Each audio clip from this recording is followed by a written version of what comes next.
So, I'm not saying that this woman's ex-husband is a narcissist, but she said it herself so many times in her series, y'all. And of course, if you knew her, I'm actually a diagnosed narcissist. So this woman right here, Reesa Teesa, has went viral on TikTok and across social media for telling her story called "Who the F Did I Marry?" about her encounter, her quick marriage to a toxic, narcissistic, pathologically lying ass man that she met in right before COVID started. I've gotten tagged in her videos so much because she used the word narcissist in describing her ex-husband's behaviors. He literally did a 50-part series, y'all, about his behaviors and how they met on Facebook dating in March of 2020. So right before COVID started, they met on Facebook dating, and then the lockdowns happened and they decided to quarantine together within 2 weeks of knowing each other.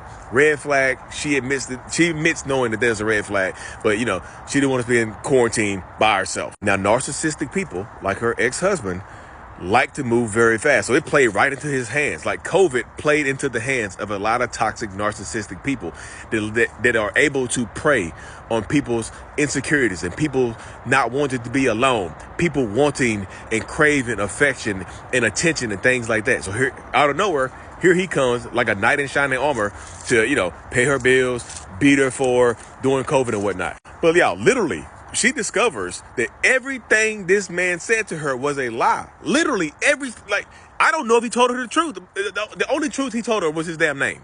Like where he was born, his family members, like his mom and dad's story, his brothers and sisters, like every single thing was a lie. But this is what a lot of narcissistic, toxic ass people like her ex-husband will do. They concoct these delusions of grandeur and these fantasy lives that they feel like they are actually in. So they lived together within 2.5 weeks. Within about a month or so, she was pregnant. But then she ended up losing the baby. This man had her test driving cars, had her going to see houses, put in the offers on houses that he knew he couldn't afford. He didn't have the job to afford it. He didn't have the bank account to afford it. But he faked it like he did. He pretended like he did. That's what a lot of narcissistic people will do. They will posture like they got it. Like they're confident. Like, I got it. I know I got it. Knowing that they don't have it. They exude that confidence like, I know I got it. Knowing they don't have it. Knowing they don't have the money to buy that car that got you test driving. Knowing they don't have the money to buy this $700,000 house in cash like he said he would. Like, y'all, that man lied about where he went to college, where he was born at, where he lived at.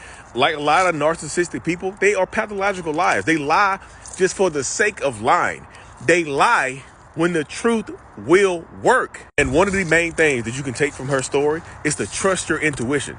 That's what she said. She's like, if I'd have trusted my intuition from the beginning, I wouldn't have been in this situation. She's like, she ignored a lot of the red flags. She found out she found out about some of the lies early on, but she's just like, you know what? I'm gonna let it slide, because who would lie about something like this? Who would lie about having this much money? Who would lie about working where they work at? Who would lie about, where they're born? Narcissists.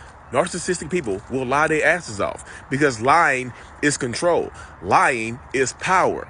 Lying gives them it just allows them to live in their fantasy world. Y'all, she even said he lied about when his grandma passed away, about him having extra brothers and sisters. Like, there's nothing that the story is crazy. She said dude lied about his social security number and everything, y'all. This is why I tell people, leave at the first red flag, y'all. It's okay for you to leave at the first red flag. The first lie, the first time things don't quite add up, because he was gaslighting the hell out of her. Like, she was literally a victim of a lot of gaslighting, a lot of manipulation, a lot of lies and things like that. This man had her thinking he was a millionaire, but as soon as she found out that he was cheating and buying prostitutes and kicked him out, he was living in his car. Like, literally living in his car. All his family and friends started reaching out to her saying, oh, he's a pathological liar. None of us mess with him. We don't trust him. You shouldn't either. We didn't even know about you. We didn't even know about you. Like, this is the first time hearing you. It's okay to leave at the first red flag if you get a weird gut feeling about somebody. But also, be okay with being by yourself, because that empowers you to leave at the first red flag. To just not give somebody the benefit of the doubt.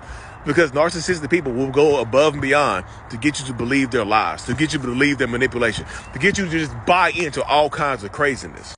And I'll end it with this, y'all, because her story went super viral that somebody actually looked up. She didn't even mention the dude's name. Somebody actually took her story and reverse engineered and found out who the dude was and doxed him. Like, outed her abuser, her ex-abuser, abusive ex-husband, and now he's making videos. Now he's out here just like, she could be put in danger right now. You see what I'm saying? So be careful out here. I'm not telling you to not share your story. Just be careful when you share your story because things like this happen. Be safe.